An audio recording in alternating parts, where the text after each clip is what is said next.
I am with Howie Carr, who is on we're going to mention WCRN first because that's our station. He's graciously giving us a couple of minutes before the breaks. Howie, what are you expecting tonight here at the debate?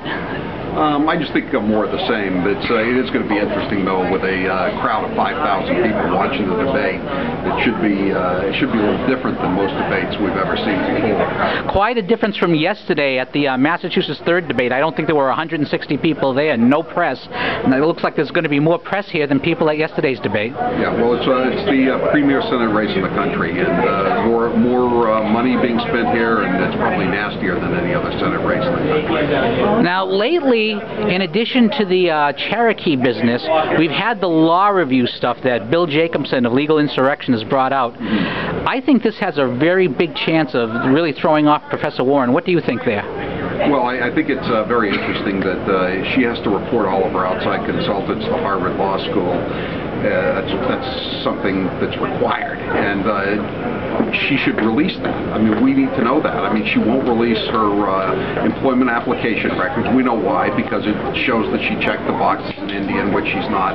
Now she's stonewalling on releasing who her clients are, and I want to know this. And you know what? I also want to know. We're not going to get the documents until later in the week, but I want to know what the number she wrote down, what bar she was a member of when she was practicing before the first U.S. Circuit Court of Appeals. I was surprised to see her ad defending her heritage come out a few days ago. I thought that was that's a sign that this is finally seeping through.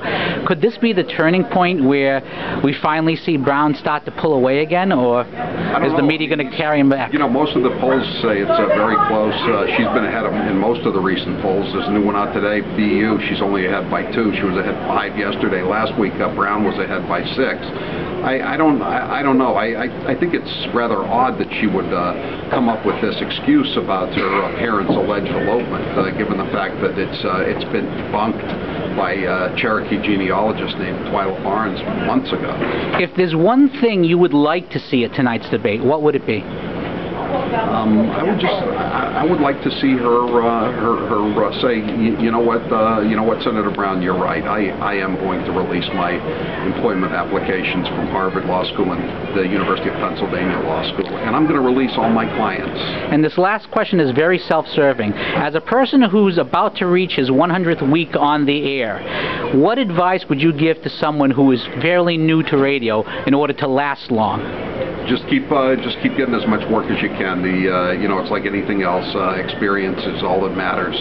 The more experience you have, the better the job you do, the easier it gets. Just keep working. And for the few people who don't already know it, where can people find the books you've written and your information online?